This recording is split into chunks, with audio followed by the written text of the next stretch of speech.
bought in. You're perfect. Ah, that's what they all say, that I'm perfect. Sorry. Usually when I come here, I have a new issue to show off of the magazines.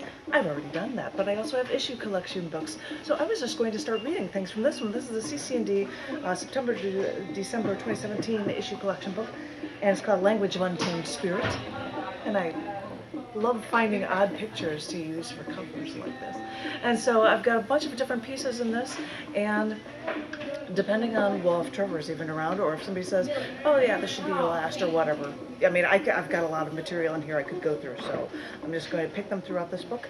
They're from different things. This first one is called Zenith in the Night Sky. Once we were sitting outside looking at the night sky. There were no towns around us for at least 40 miles, and there was not a single cloud in the sky. It was absolutely amazing. You could see the Milky Way very clearly, and you could easily see so many constellations. I've never seen that many stars in my life. After staring at the zenith of the night sky for a while, someone finally spoke. Looking up at these stars, doesn't it make you feel so insignificant? My eyes must have turned into saucers, looking up at the night sky with this grin that I couldn't remove from my face. Not at all. I could never think that. Well, how could you not? He said. And that's when I told him that I can't look at my life as insignificant. If I did, I wouldn't want to excel in life. I would have no reason to continue. Because the line, doesn't it make you feel so insignificant, sounds like it should be followed with, doesn't it make you feel so worthless? And I can't function that way. The night sky is so inherently beautiful. The night sky is so aesthetically pleasing. I look at these stars and I fall in love. I look at these stars and I think about the science. We could learn from this. I love to see the constancy of the stars in the night sky. These were the same stars I saw when I was a child in my lifelong love of astronomy. I love the understanding we gain about our world by studying other planets and stars and galaxies. And I love the fact that I am on one of those planets and that I have this ability, this unique opportunity to be a part of this scientific love affair. But then it occurred to me, traveling around the Earth and to see the sights is one thing, but what about up there? I mean, I know I can't afford a flight to outer space, but why not take a trek toward the Arctic Circle and see the Aurora Borealis? So we made our plans, stayed on a bed and breakfast in Fairbanks, Alaska, with the windowsills 18 inches deep, and sang at a few sets of songs at Ivory Jack's, because the best time of night to be able to see the Aurora Borealis was about 1:30 in the morning, long after our concerts ended. Yes, it was bitter cold, and I was bundled up, but I really didn't care. I'd take pictures anyway, even though the photos could never emulate the dancing solar winds of our magnetosphere colliding into our atmosphere. But with that collision, what a light show it made. One man who lived for years in Alaska shared with me that he told his family that he would leave here when he lost his love for the Aurora Borealis. I know exactly what he means. I'm picking right at, this one. This is a haiku in here called Eminence. You're the eminence of hopes and dreams, strength and drive. You fight the good fight. And now we'll have a complete change of pace to this prose piece, very one-page prose, called Driving by His House.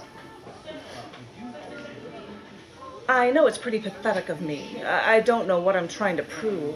I don't even want to see him again. I don't want to have to think about him. I don't want to think about his big eyebrows or the fact that he hunched over a little when he walked or that he hurt me so much. I know it's pretty pathetic of me, but sometimes when I'm driving, I'll take a little detour and drive by his house. I'll just drive by. I won't slow down. I won't stop by. I won't say hello. I won't beat his head in. I won't even cry. I'll just drive by, see a few cars in the driveway and no signs of life through the windows, and then I'll just keep driving. I don't know why I do it. He never sees me, and I never see him, even though I thought I never wanted to see him anyway. When I first met him, I wasn't afraid of him. Now I'm so afraid I have to drive by his house every once in a while, just to remind myself of the fear. We all like the taste of fear, you know, the thought that there's something out there stronger than us, the thought that there's something out there that we can beat, even if we have to fight to the death. No, that can't be it. No, it just can't be. No, I don't like this fear. I don't like it. But I don't want to be driving by. I want to be able to think that I can just go on with my life, to not think about it. I want to be strong again. I want to be strong. So today I did it again. I haven't done it for a while, to drive by his house, but I did it again today. When I turned onto his street, I put my sunglasses on in case he saw me and he couldn't tell if I was looking. And then I picked up my car phone and acted like I was talking to someone. And I drove by holding my car phone, talking to my imaginary friend, trying to unobviously glance to the house on my left. There's a lamppost that's a glass ball. I always thought it was ugly there. This time, 3 cars were there. One of the cars could have been his. Through the front window, no people, no lights. I drive around the corner, take a turn, and get back onto the road that I was supposed to be on. One day, when I'm driving by and I get this feeling again, that feeling like death, well then, I just might do it again. Different moods. I'm going to skip a couple of these. For National Poetry Month last year, I had a show at the Baha'i Center, and I decided to write all erasure poems for it. An erasure poem is where you take a document, well-known thing, and you erase certain words. You block them out, and you come up with something of your own from it. I did it from a Hitler speech. I did it from the Declaration of Independence. I did it from words from Casey Anthony after the death of her infant daughter. I'm not going to do those. I did ones of doing it off of a poem. When I visited India, and you get to hear an explanation. I was in Visakhapatnam, India, and along the shore they had statues of people, and 2/3 of them would say warrior and poet, freedom fighter and poet. and one of them was a guy, and it said, he was a commander of modern Telugu poetry. Revolutionary poetry was his forte. I've got a picture of it in here from this guy. Sri Sri was always known as, he was a poet. And I had a translation of a poem. I'm not sure how accurate it was, but I pulled a lot from it and made this poem based on his, and it's called A Poetic History. History, proud of exploitation of others. History, an exercise in mutual destruction. History, drenched in the blood of war. History made slaves of the meek, murderers climbed to glory. Entire past is wet with blood, if not with tears. Dissipated populations echo history. Connivances, jealousies, conflicts prove the course of history. Grand murderers and thugs built a bridge of swords to time. Artificial laws with other forces fell down like houses of cards. The deception, the heinous crimes of the mighty, the schemes can't be allowed. Exploitation of one person by another, one race by a different race, can't go on.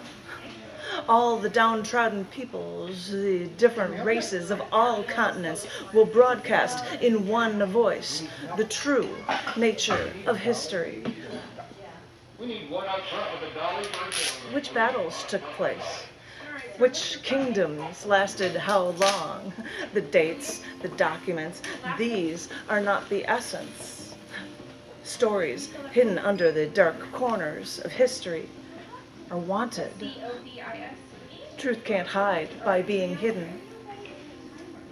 In the twilight of history, what will the development be of the development of the human? What achieved grand truth? Which sculpture? Which literature? Which science? What music? What renunciation? Which dream?